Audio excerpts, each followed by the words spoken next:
Welcome on back, everybody, to the All Aussie Rules Football Podcast. This is episode 40. This is our round 18 preview. We're flying through the footy season. We're almost in the home run, really. So this is going to be looking at everything round 18, all 9 matches, the teams, what we expect to see, and so forth. As always, don't forget to like, comment, and subscribe.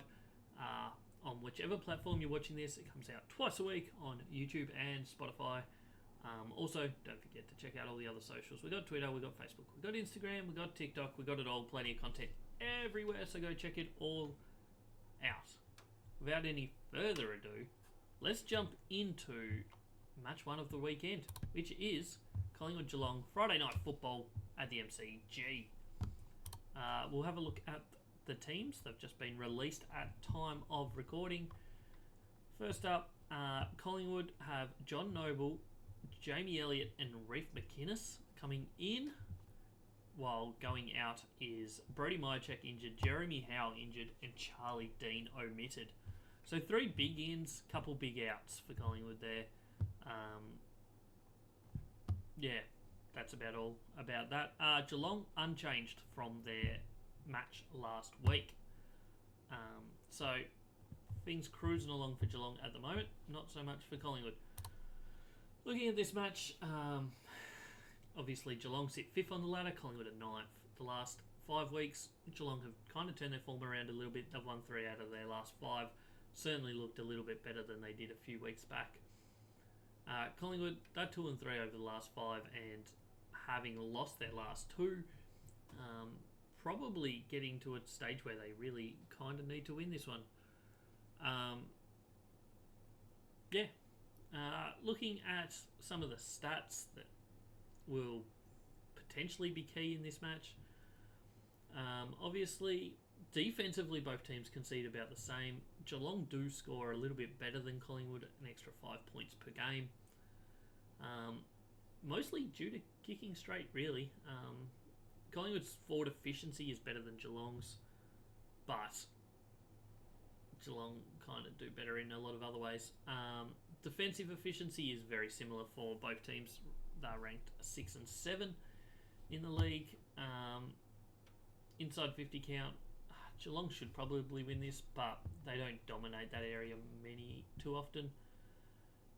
Disposal efficiency, obviously Geelong's is lower than Collingwood, but that's comparatively speaking not true. Collingwood are the worst disposal efficiency team in the league compared to their opponents, which I think makes it more of a realistic number due to the fact that some games are in the wet, and Geelong have had a lot of games in the wet this year. What else have we got? Clearances. Collingwood should win this. It's not an area of their expertise, I guess, but it's definitely not one of Geelong's strong suits.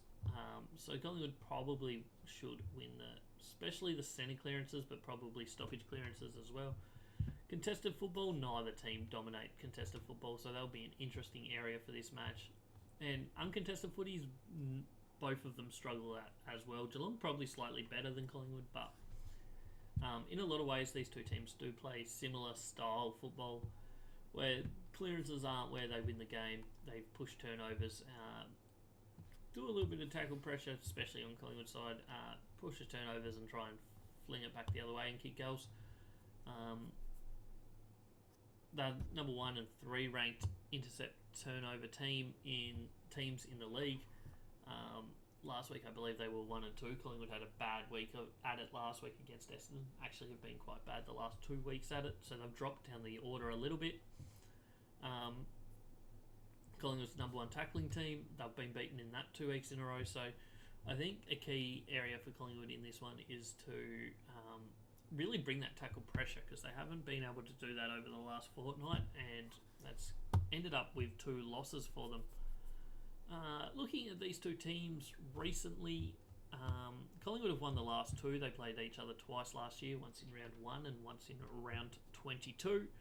Collingwood won them both, not super convincingly, by 22 points and by 8 points. When they won by 22 points, they came from behind. Collingwood most of the day trailing by 2 to 3 goals, and then turned it on in the last quarter to win it. And then the second time that they met, Collingwood led by a couple goals most of the way and just held on by 8 points when they weren't in the best form, to be honest. Time before that they played was a qualifying final in 2022. Geelong won that by 6 points. In fact, before last year, Geelong had won 4 in a row against Collingwood. So last year was a bit of a turnaround in, I guess, the matchup between these two teams. Obviously, these are the last two premiership teams going at it. Important game, especially for Collingwood, being that it's against one of their rivals for top 8. It's potentially a two game swing in some ways. So they'll be coming out wanting to win this, and I would imagine we will see a lot more pressure than we've seen over the last couple of weeks.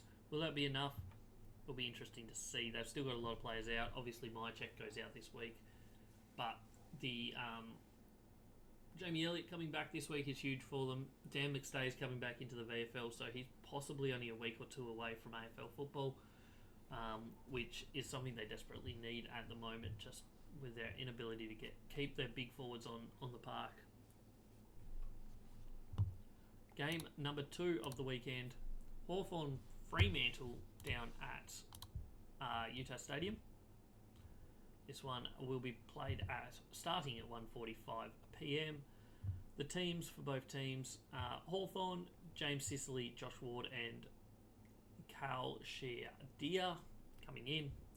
Going out is Mitch Lewis injured, Jack Gunston managed and Seamus Mitchell omitted. Interesting that they say managed here. He was quite poor last week, to say the least. Jack Gunston, that is. For Fremantle, Patrick Voss comes in. Out goes Sean Darcy, which is a big out for them. He is even though Luke Jackson's a very good ruck, I just feel that Fremantle are a lot better when Sean Darcy is playing for them. So that'll be an interesting, I guess, to see how they play and how they handle him not being out there. Fremantle, third on the ladder. A couple big wins over the last couple of weeks. Hawthorn sitting 13th on the ladder. Obviously, they had won 5 or 6 in a row until last week, where they went down to Geelong at the Cattery. So both teams going into this 4-1 over the last 5 weeks. At Utah Stadium, Hawthorn tend to play pretty well down there, so you'd imagine that this is going to be a good chance for them to get it's not really an upset, but like a big win over a top 8 team, top 4 team really, which is something they certainly need to do. Matchup history between these two teams. Fremantle have now won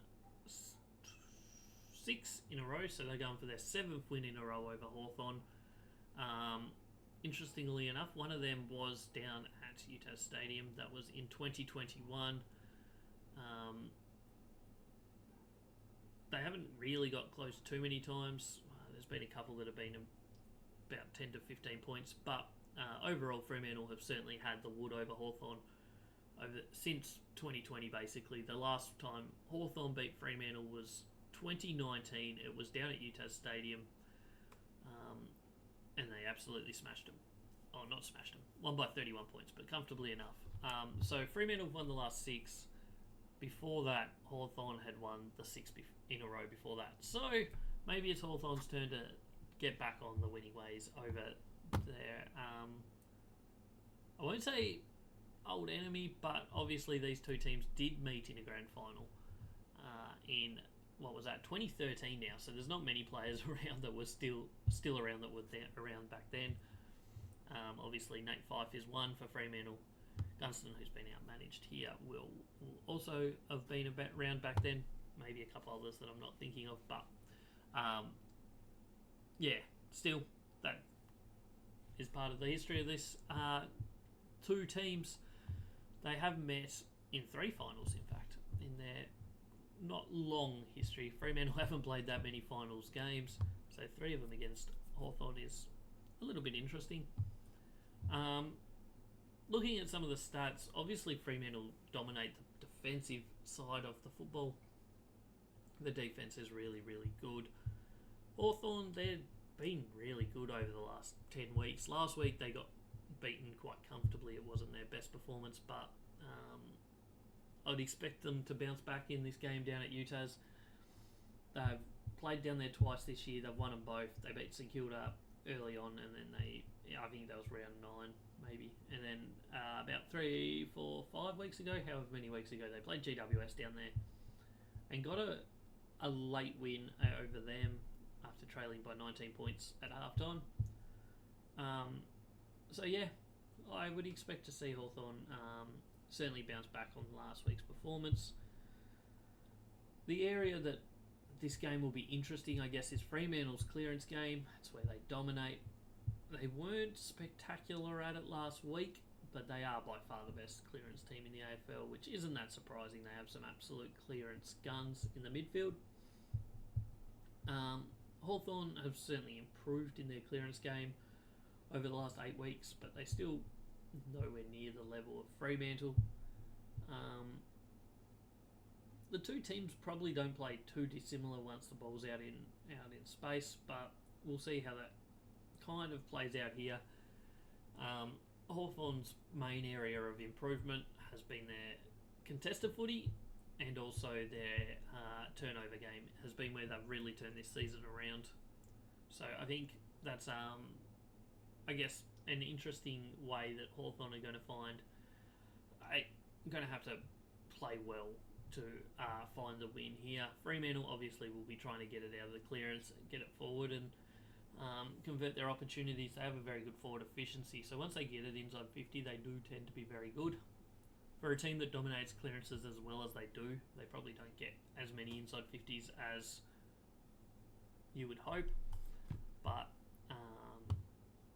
yeah, they still do a reasonable job at it. But I think I'd like to see a few more of those clearances be converted into inside 50s. It could go either way this game, there's no doubt about it. Both teams, Hawthorn obviously down at Utah Stadium are very good. Fremantle have travelled okay this year. I mean, they're 10 wins, 5 losses and a draw through 16 games, so that's certainly been pretty good most of the season, so I wouldn't be surprised to see them show up and play very, very well on Saturday afternoon. Game number 3 of the weekend starts at the exact same time. 1:45 at the SCG, Sydney hosting North Melbourne. Sydney coming off back-to-back losses. This is a big game for them.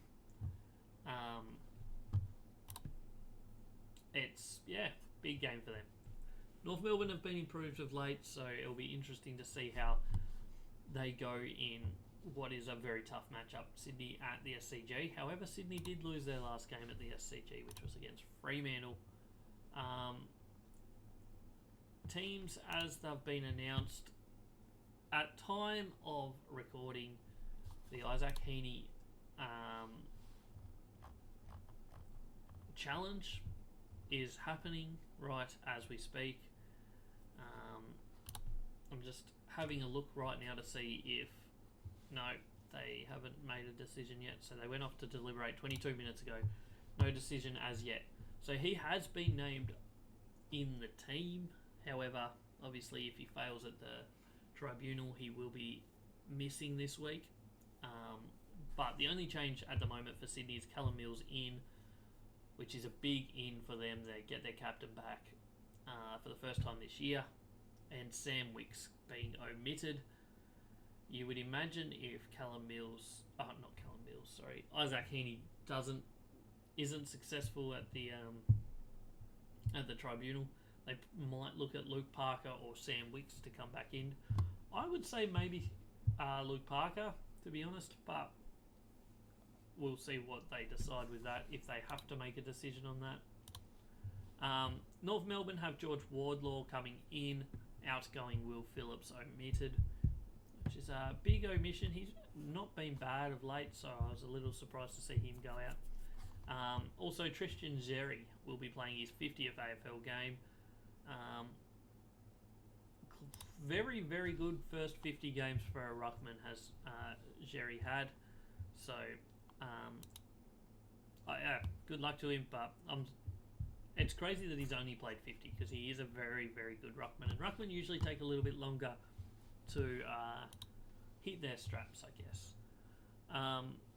History of these two teams, Sydney have dominated it. They've won the last 7 in a row. The last time North Melbourne beat Sydney was in 2018, which was at the SCG, and then 10 out of the last 11 Sydney have won. So Sydney certainly dominate this matchup over the history of the last 7 or so years, maybe even slightly longer.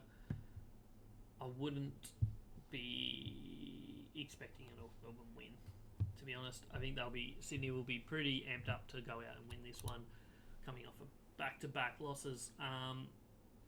Sydney obviously top of the ladder. They're still 2 games plus percentage on top, so they've got no issues. North Melbourne, for the first time in a lot of weeks, are off the bottom of the ladder. They're 17th. They've passed Richmond with last week's win. And just a little random stat, North Melbourne have actually won more away games this year than Gold Coast have, who sit like 12th on the ladder with 8 wins and 8 losses. So that's pretty crazy. Anyway, looking at this matchup, Sydney better offense, better defense, pretty much better in almost everywhere. The 2 areas that North Melbourne are slightly better is disposal efficiency. North are ranked 6th and Sydney ranked 10th, and accuracy of goals. North Melbourne are clear number 1 in the AFL, whereas Sydney are 7th. I was looking at North Melbourne a little bit the other day to see where they've improved over the last 5-6 weeks, where they're clearly a lot better than they were pre-bye. Obviously, their pressure has improved immensely.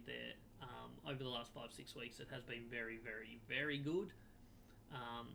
And that has not equated to more offense. It's certainly equated to better defense, though.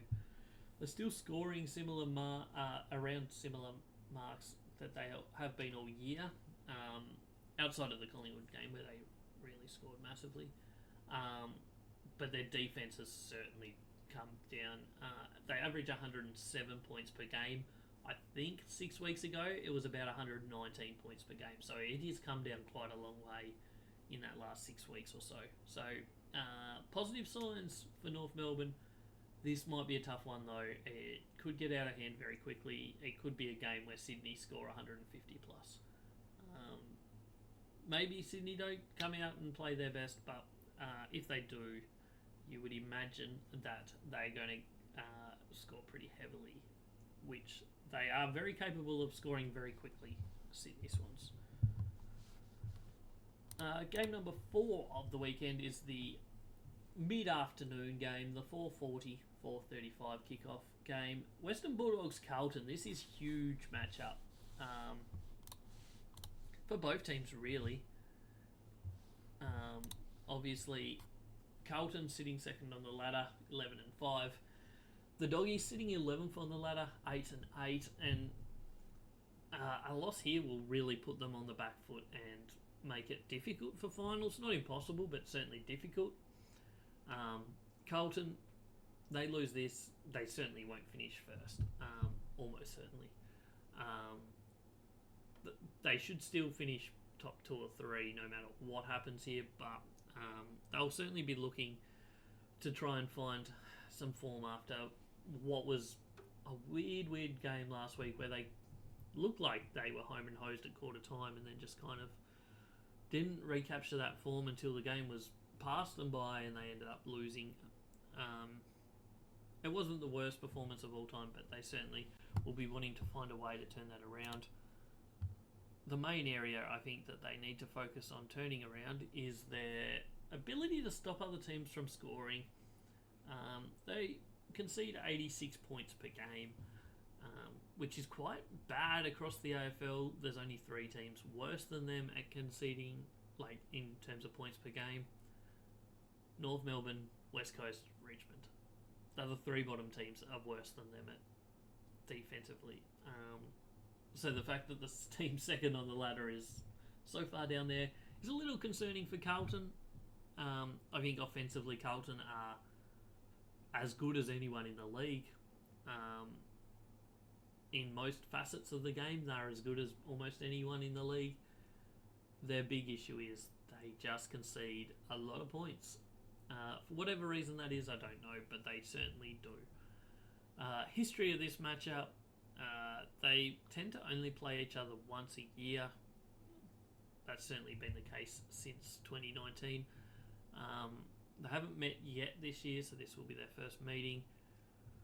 Last year, round 9, they met at Docklands, where this one will be. In fact, their last 3 meetings have all been at Docklands. The Doggies have won 2 of them, and Carlton won the 2022 matchup. Last 3 have all been close games. Potentially, I expect this to be a close game. Doesn't mean it will be, but I have more faith in Bulldogs than I probably should, and more than most people or anyone does. Is it blind faith? Is it dumb faith? Maybe, but their numbers are just too good for them to be bad. But yet they go out and play games like they did last week, where they got thrashed by Port Adelaide. Was in Adelaide, but still they were never in that match. We haven't looked at the lineups for this game yet, so we'll quickly look at that. Cody Waitman comes back in, as does Caleb Poulter for the Doggies. Going out is James O'Donnell and Aaron Norton, both injured. I think they're both out with concussion. Carlton have Caleb Marchbank and Mark Pittenay coming in. Out going Mitch McGovern, injured, and Orazio Fantasia is omitted. Paddy Cripps playing his 200th game. He has been an absolute gun. He's in close to career best form this year at the moment. He's not the only gun that is in career best form, but he has been very, very good. He was outstanding again last week in a losing side. He really was doing everything he could to get him up, but wasn't quite enough. So, big game for him. Congrats and good luck to him. How this game plays out, I don't know. Both teams obviously very good offensively, not great defensively. Bulldogs slightly better, which is surprising because Bulldogs aren't well known for their defense. However, they are the 6th best defense in the AFL. Accuracy wise, Carlton have it. Forward efficiency, Carlton are very good. So Bulldogs, to be honest, they're not far behind them. Defensive efficiency, once again, both teams not great. Ranked 9th and 11th in the AFL. I think Bulldogs tend to dominate the territory battle, so if they do that in this one, they will be hard to beat. Because I just don't see... If the Bulldogs are getting it forward plenty of times, which you'd imagine they would, Carlton won't be able to stop them from scoring, in my opinion. The only concern I have about this is... Last time I thought this was going to happen, where Bulldogs were going to dominate an inside 50. Maybe it's not the last time, but earlier on in the season against the Bombers at Marvel Stadium, I thought Bulldogs were going to get so much ball in their forward line that they would be unstoppable for the Dons. And it just turned out the Bulldogs couldn't break the midfield to half-forward area and then get it inside 50. They were making plenty of bad decisions and bad skill errors, which turned it over a lot, and in the end, they got beaten comfortably by the Bombers. So I personally hope that we don't see that happen again here, but you never know. Clearances, both teams are pretty similar in that area, both solid at both centre clearances and stoppage clearances. Carlton, the number 1 contested football team in the league, whereas the Doggies are the number 1 uncontested football team in the league. So we'll see how that plays out. I don't know if Carlton will be able to manage the uncontested football of the Bulldogs. They're not a team that brings pressure great, like perfect or anywhere near the best in the league. So it might be a case where Bulldogs just manage to look after the ball too much for the Blues. Everything I've said has probably sounded like the Bulldogs are going to win this. I'm probably going to tip them, but not with any faith either way. Carlton are a much more reliable team. Bulldogs' best is good enough here, but their worst, they lose this by 20 goals. Simple as that. We jump into Saturday night football over in Adelaide, kicking off at 7 p.m. local time in Adelaide. Adelaide Oval. Adelaide versus St Kilda. Let me get the teams up for this one. So for Adelaide, we have Riley Thilthorpe and Hugh Bond coming in. Hugh Bond will be playing his AFL debut, so good luck to him. Outgoing Mitchell Hinge injured, and Isaac Rankin, who has been suspended. Another milestone for the Crows is Nick Murray playing his 50th game. For St Kilda, Riley Bonner and Zach Jones come in. Outgoing Bradley Hill for personal reasons. I almost said personal in a really weird way, so I don't know what that was. And Marcus Windhager is out injured. Looking at the match, 14th versus 15th on the ladder. Not the biggest blockbuster you'll see. Not the biggest blockbuster. Adelaide 1 and 4 over the last 5 weeks have not been great. St Kilda's season has got slightly better over the last 5 weeks. They're 3 and 2. They obviously beat the top of the ladder Sydney Swans last week, so that was a big win for them. Neither team great offensively. Both teams are very strong defensively, which concerns me when watching this game that maybe we're going to have a bit of a snore fest, but we'll see. Maybe it'll just be complete open and who knows. Both teams struggle at forward efficiency and defensive efficiency. Neither team dominate territory battle. Adelaide look after the ball well, but they just don't move the ball in a damaging way, if I'm to be completely brutal and honest with you. St Kilda's decent clearance team and probably win it that area of the game. Contested footy, both teams not great. Uncontested footy, as I said, Adelaide look after the ball quite well. They just don't take that risky ball ever, and it kind of ends up showing when they never get the ball forward. This game probably ends really close. As you can see on the screen, if you're watching this, if you're just listening, predicted score from me is 72 for the Crows and 71 for the Saints. It could be a lot lower than that for both teams. Both teams could end in the 50s here. There's no doubt about it. I think Adelaide are the better team. Maybe. But not with any conviction.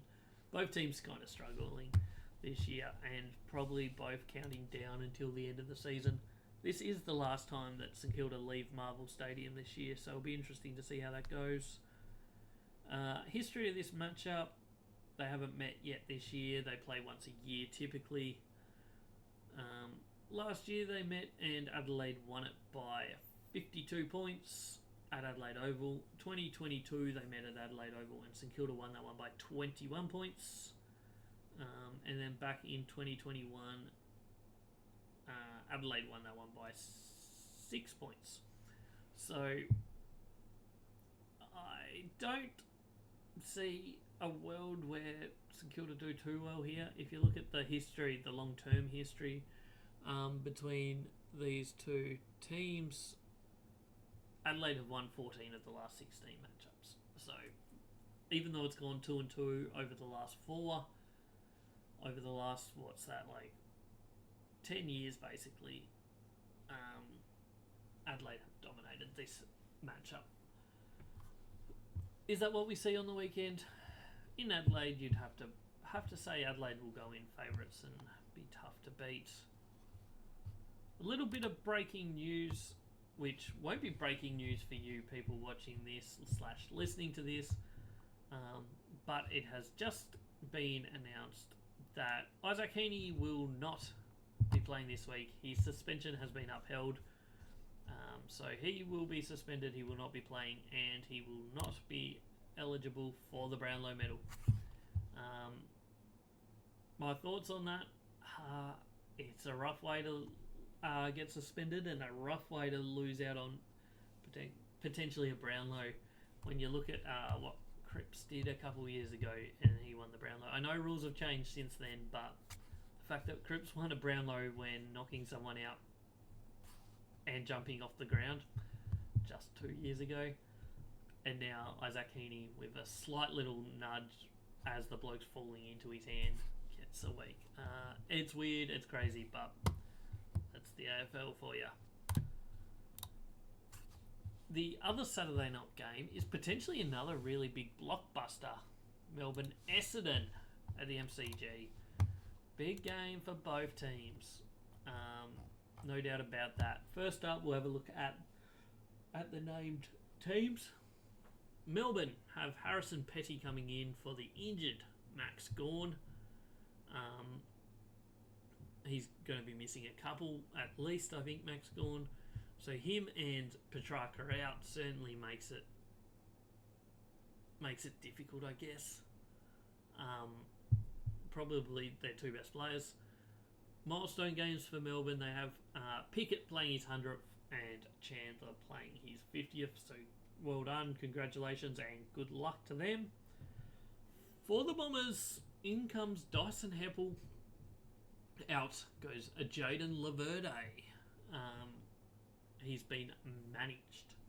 Always interesting to see when teams say that a player is managed.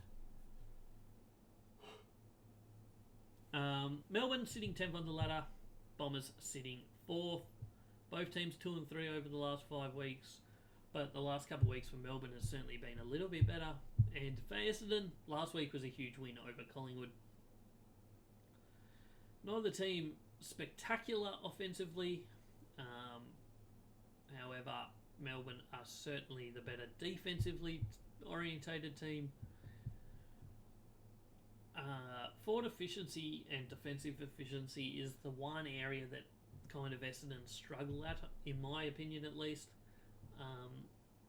They don't create the ultimate opportunities from their inside 50s. They do dominate the territory battle, but they tend to give themselves some tough shots at goal and also maybe don't deliver the ball to the perfect spots inside 50.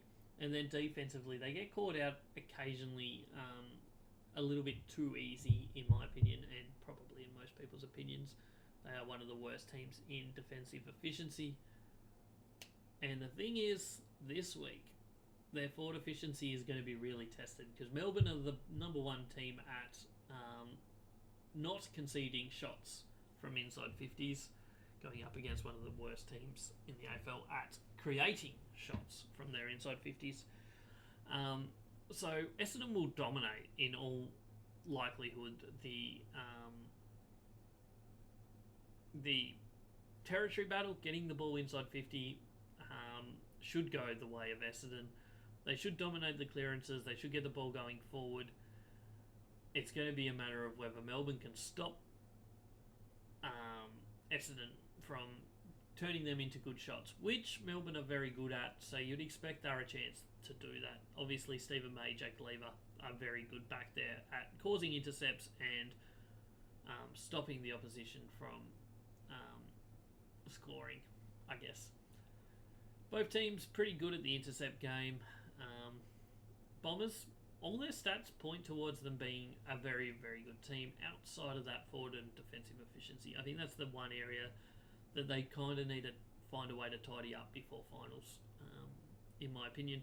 History of this matchup, Essendon won the matchup last year when they met at Adelaide Oval. That was in Gather Round 2023. So yeah, the Bombers won that one by 27 points. Before that, the Demons had won 3 in a row in the years 2020, 2021 and 2022. 2 of those at the MCG. So Demons probably have the wood over Essendon slightly over the recent years, 5 and 2 since 2017. However, the Bombers did win the last one, but it was at the Adelaide Oval, so meeting this time at the MCG will be interesting I mean, it's still, pardon me, a neutral venue for both teams. Obviously, a home game, sort of. Essendon obviously play a lot of home games at Marvel, but they also play a lot of games at the MCG, so pretty neutral in that regard. Who wins? Bombers should win. In all honesty, they are probably the better team, going better. Mac's gone out. Petrarca's obviously still not back and won't be back this year. It's hard to see a world where the Bombers should lose, but there's still this feeling in me where that defence of Melbourne might be able to do enough to give them the win. But we'll see how that plays out on Saturday night.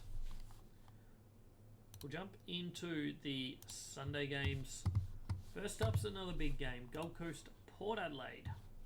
This will be at People First Stadium on the Gold Coast on a Sunday afternoon. Gold Coast 8-8, sitting 12th. Port Adelaide 10-6, sitting 6th on the ladder. The teams for this one, for Gold Coast, obviously extended benches at the moment because it is only Thursday night at time of recording. Teams won't fully get announced until tomorrow. For Gold Coast, Rosas, Davies, Jed Walter, Butterick and Lloyd Johnston all coming in.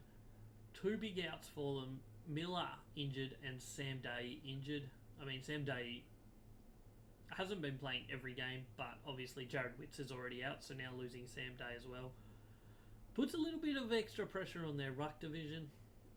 Ned Moyle obviously will be carrying that load, but he'll pretty much be flying solo. For Port Adelaide, Charlie Dixon, Jed McEntee, Dante Vicente and Will Lawrence all coming in. Out is Mitch.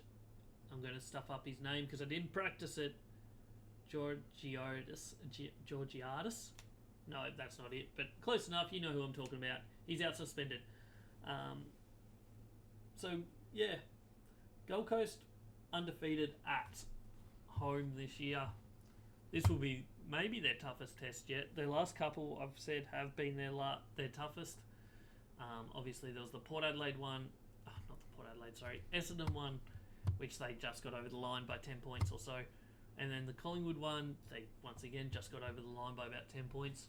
But this one with Miller out, obviously they're probably at a low point having lost last week to North Melbourne at Marvel Stadium. They'll be fired up to win this, but we'll see how that turns out on the weekend. If you haven't already, go to my YouTube channel. I can totally talk.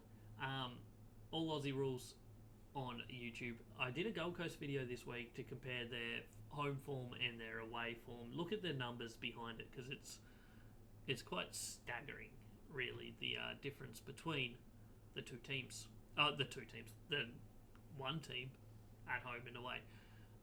History of these two teams.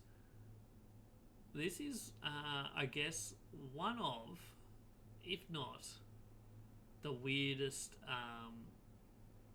histories, I guess, in the AFL. Gold Coast have only ever beat Port Adelaide once. It was in their first ever matchup in 2011. They won that by 3 points. It was their first ever win. It was at Adelaide Oval, then Football Park. I think it was still Football Park back then. They won. They won that one. How did they win that one? Nobody knows. But since then, Port Adelaide have won all 14 of the games since then. And a couple of them by quite hefty margins. The only time they've really got close in recent years was in 2022. At Adelaide Oval, they got within 2 points. This is their best chance to change those stats. In all honesty, they're really good at home. They should be able to win this. Once again, kind of like the Bulldogs, Port Adelaide's best is really good. Their worst is not very good at all. if Port Adelaide bring their best, I think Port Adelaide win this. But if they're not at their best, then Gold Coast should win. Looking at the numbers of Gold Coast, you kind of have to ignore a lot of them because their numbers at home are so much different than their numbers away. If you look at their just home numbers, they're the best offense in the AFL and the best defense in the AFL. So it's crazy. Forward efficiency would be a lot higher than 17 if you just took in their home numbers. It'd be around about the 10 mark. But Port Adelaide, their forward efficiency, they have no issue. They get the ball forward very well and they convert it into shots. They just let themselves down by missing a lot of those shots. They kick poorly at goal. It's that simple. Clearances, they probably win that area this week, especially with Miller out. I think that's a big out for the Gold Coast Suns. Gold Coast are going to be relying on the turnover game, and it's all going to be about whether Port Adelaide convert their opportunities, I think, in this one, in all honesty. But yeah, biggest thing, I guess, for Gold Coast is trying to get their second win over Port Adelaide. It's wild that they beat them the first time and haven't beaten them since. Moving on to the next game, we've got Richmond GWS. This will be at the MCG, 3:20 PM on Sunday. Once again, extended benches for Richmond. Dion Prestia coming in is a big in, along with Samson Ryan, Steely Green, James Trezise, Thompson Dow, all coming in. Going out, Seth Campbell managed and Kane McCoofy omitted. For GWS, Lockie Ash, Xavier O'Halloran and Jacob Ware coming in. At the moment, no outs. GWS coming off what is possibly their biggest win of the season so far.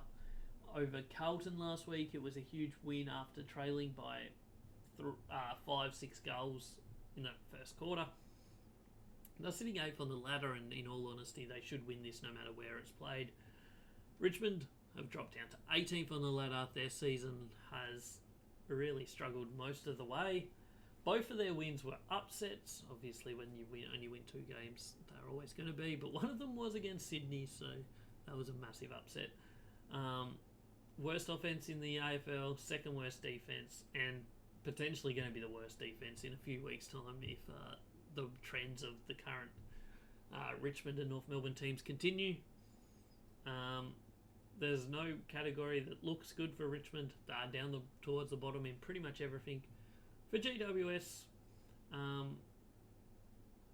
their main, I guess, they bring pressure. They contested football. They play uncontested football. They just try and dominate possession, really, and use that as their way to score and to overwhelm oppositions. It's very hard to see a world where they don't absolutely dominate Richmond on Sunday at the MCG. MCG not GWS's best ground, but it's also not their worst. What have we got in the history of these two teams? Surprisingly, very surprisingly, I guess, Richmond have won the last 2 times, both last year and the year before. However, it was round 12 last year, which was kind of before GWS really got cooking. In the second half of last year, their season really got going. They only lost that by a kick, and then in 2022, they lost it by 6 goals. Still a little bit surprising there. And then you go back to the years of Richmond's dominance in the AFL, but GWS held their own against them in a lot of those years. Obviously, GWS were pretty good across that period too. They obviously met each other in the grand final in 2019, which was an absolute domination by Richmond. In all honesty, GWS managed 3 goals that day, so that was not the greatest grand final of all time. But yeah, history says this game could go either way. History of this season says that it's one-way traffic all the way for GWS to the bank for 4 points and to really get themselves into a strong position in the 8 heading towards finals football. One more game to look at for the round. West Coast Eagles hosting Brisbane over at Optus Stadium. This will be at 2:40 Western time. It will be the 16th ranked Eagles 3-13 against the 7th ranked 9-6-1 Brisbane Lions. History of these two teams has been one-way traffic towards the Brisbane Lions over the last few years. Brisbane have won the last 5, but before that, the Eagles dominated when they won 8 in a row. You'd expect Brisbane to go over there and win this, in all honesty. However, this is the first time that West Coast... First time West Coast have played Brisbane in the West since 2017. That's 8 years just about. That's insane. In pretty much every version of the world.